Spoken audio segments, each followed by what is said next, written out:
Neste vídeo você vai aprender a pregar Gênesis capítulo 3 como você nunca viu antes. Eu vou te ensinar um passo a passo que você jamais vai esquecer. Então, se você gostou do tema do vídeo, vem comigo.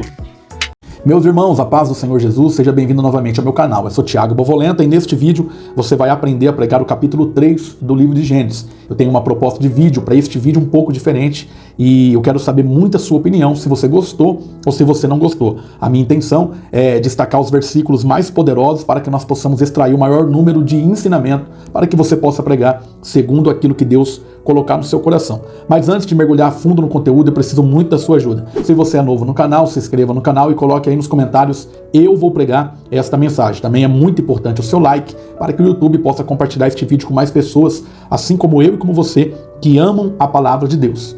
O capítulo de número 3 do livro de Gênesis é de suma importância.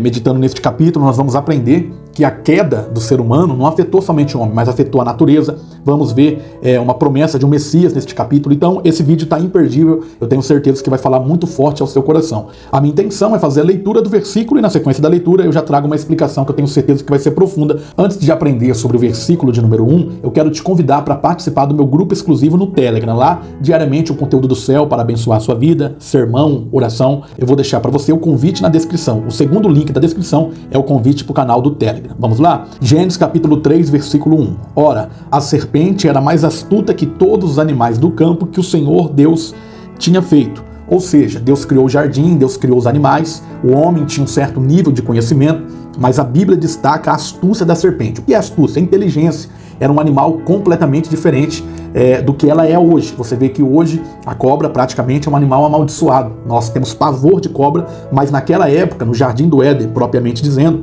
chamava atenção pela sua inteligência, chamava atenção de fato por aquilo que ela era. Versículo 6. Vem da mulher que a árvore era boa para se comer, agradável aos olhos e desejável para dar entendimento. 3 situações diferentes. Eva sucumbe à tentação, cedendo ao desejo proibido. Olha a aplicação pessoal. Avalie o que é atraente à luz da vontade de Deus. Controle os desejos. Pratique o autocontrole, evitando ceder aos impulsos prejudiciais. Você percebe claramente que antes do homem cair, a Bíblia destaca 3 situações. Primeiro, Eva viu.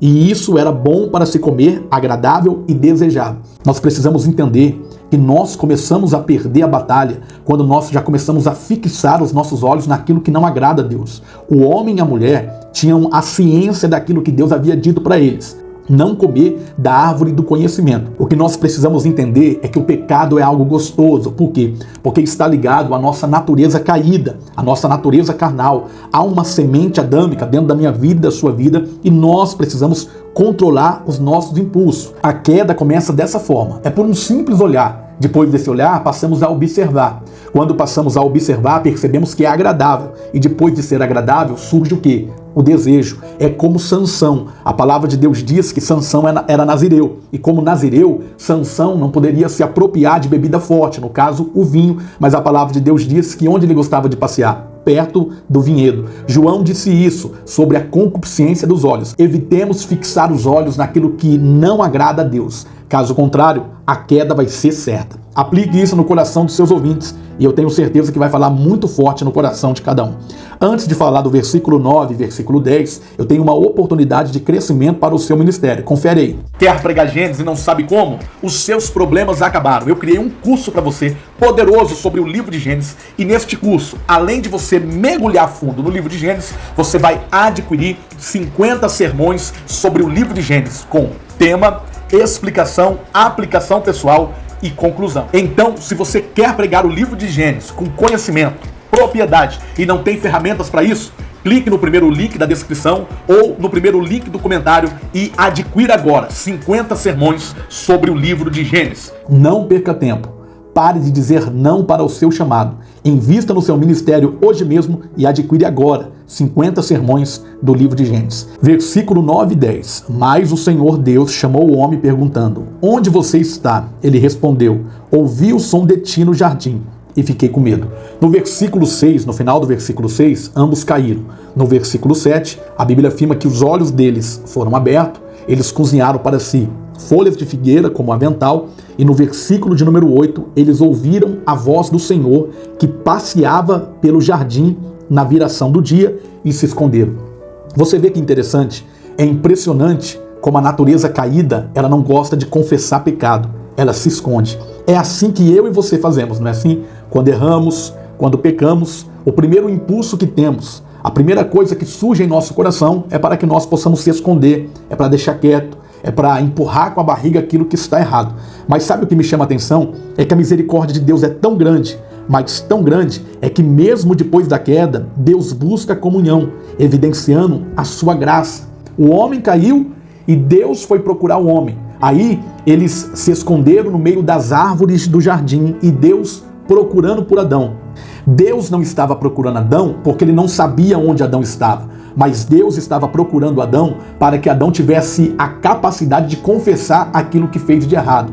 Que isso sirva de lição para a minha vida e para a sua vida. Errar, todo mundo erra. Agora, fingir que nada aconteceu é um problema da minha geração. Confesse os seus erros ao Senhor, confesse as suas falhas ao Senhor. Diga, Pai, eu errei, eu pequei. Deus queria que Adão confessasse. Por quê? Porque a palavra de Deus diz em Provérbios que aquele que confessa e se arrepende, alcança o quê? Alcança misericórdia. Deus sabia que se Adão não confessasse, aquilo ficaria dentro dele, destruindo o interior de Adão. Da mesma forma que Davi disse no Salmo 51, depois do adultério. Então, aplique isso no coração dos seus ouvintes. Façam com que eles reconheçam erros e falhas e se aproximem diante do Senhor dizendo, Pai, eu errei, eu pequei, mas eu sei, Senhor, que Tu pode mudar essa situação. O amor de Deus é tão grande, mas tão grande, que o ofendido foi atrás do ofensor para estabelecer novamente a comunhão. Você recebe essa palavra? Coloque aí nos comentários. Eu recebo essa palavra do céu. O versículo de número 15 é Deus falando com eles depois da primeira DR lá no Jardim do Éden. Porém, inimizade entre você e a mulher, entre a sua descendência e o descendente dela. Este lhe ferirá a cabeça e você lhe ferirá o calcanhar. Mesmo no momento de caos, mesmo no momento de tribulação, e isso daqui é maravilhoso, mesmo no momento da prova, surge algo bom. O quê? Uma profecia sobre Cristo, sobre aquele que pisaria na cabeça da serpente. Talvez você está assistindo este vídeo, você está ouvindo este vídeo no seu trabalho, ou de repente dirigindo, e na sua vida é só coisa ruim que está acontecendo. Mas eu tenho uma palavra de Deus para a sua vida. Em meio ao caos, em meio à tribulação, em meio a essa turbulência que você está passando, pode se preparar, porque surgirá algo sobrenatural da parte do Senhor que vai mudar a sua história completamente. Versículo 21. E fez o Senhor Deus a Adão e a sua mulher túnicas de pele e os vestiu. Quando Deus mata um animal e cobre o ser humano com a pele do animal, isso já estava apontando para a cruz do Calvário, para aquilo que seria feito na cruz do Calvário. Ou seja, o homem pecou, o homem errou. De fato, se cumpriu aquilo que Deus havia dito, que eles morreriam, porque agora já não eram imortais. O pecado já havia entrado na vida. E Deus ensinou para eu e para você que a consequência do pecado é o quê? É a morte. O animal inocente morreu para que a pele fosse usada para Adão e para Eva. Assim sou eu, assim é você. Se não fosse um inocente morrer na cruz do Calvário, nós não estaríamos aqui. Se eu fosse você, eu colocava nos comentários aí abaixo. Muito obrigado, Jesus. Se não fosse Jesus, nós não estaríamos aqui. O versículo de número 22, a palavra de Deus diz assim: Então o Senhor Deus declarou: Eis que o homem se tornou como um de nós, conhecendo o bem e conhecendo o mal. Deus reconhece a mudança no estado humano após a queda. Meu irmão, você precisa entender que toda decisão gera uma consequência. Por esse motivo, nós precisamos estar na dependência do Senhor, reconhecendo que eu e você não temos a capacidade de fazer as melhores escolhas. Eu sempre digo, o ser humano é especialista em fazer coisas erradas, mas o nosso Deus, ele é especialista em mudar situações que para muitos não tem mais jeito. Deus vem e o favor divino se manifesta, mudando a minha vida e a sua vida. Aplique isso no coração dos seus ouvintes e desperte eles para que possam depender do Senhor. Versículo 23 é um dos versículos mais tristes da Bíblia. O Senhor Deus, pois, lançou fora do jardim do Éden para lavar a terra que fora tomado. Ou seja, o pecado fez com que o homem e a mulher fossem expulsos do jardim do Éden como uma medida disciplinar. Reflita sobre as consequências de sua ação e esteja disposto a enfrentá-las. Por que Deus fez isso? Para que o homem não comesse da árvore da vida e vivesse eternamente no pecado. O homem foi expulso. Deus criou o homem e o colocou no jardim do Éden, mas a consequência do pecado o expeliu para fora, jogou o homem para fora, tirou o homem do ambiente comum, do habitat comum que o homem estava acostumado a viver. Versículo 24. Depois de expulsar o homem, colocou a leste do jardim do Éden os querubins e uma espada flamejante. Deus protege o acesso ao jardim, simbolizando a separação devido ao pecado. Isaías disse que o que faz a separação entre o homem e Deus é o quê? É o pecado.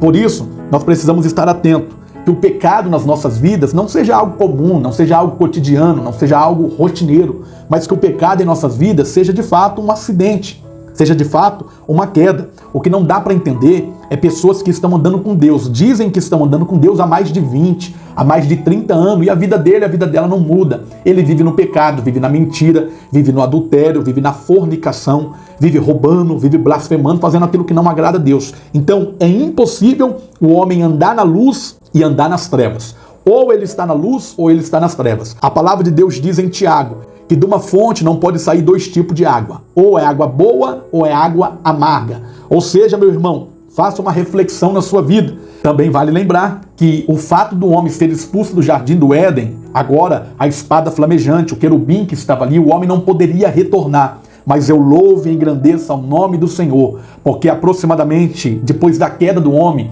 4.000 anos se passou, até que um dia, um homem por nome de Jesus Cristo surge na Galileia. O seu ministério se torna um ministério público. Vidas são abençoadas, vidas são transformadas, vidas são impactadas pelas palavras do Senhor. E certa vez ele abre a boca e diz: eu sou o caminho, a verdade e a vida. Ninguém veio ao Pai a não ser por mim. Isso você pode usar no final da sua pregação, dizendo para os irmãos: nós fomos expulsos do jardim do Éden porque pecamos. E uma vez que saímos de lá, nunca mais conseguimos acertar o caminho. Até que Jesus Cristo apareceu, se entregou na cruz do Calvário. Ele é o único caminho que pode te conectar novamente ao Senhor, o nosso Deus. Eu espero que você tenha gostado desse estilo de vídeo. Eu quero saber muito a sua opinião aí nos comentários. Que Deus abençoe a sua vida.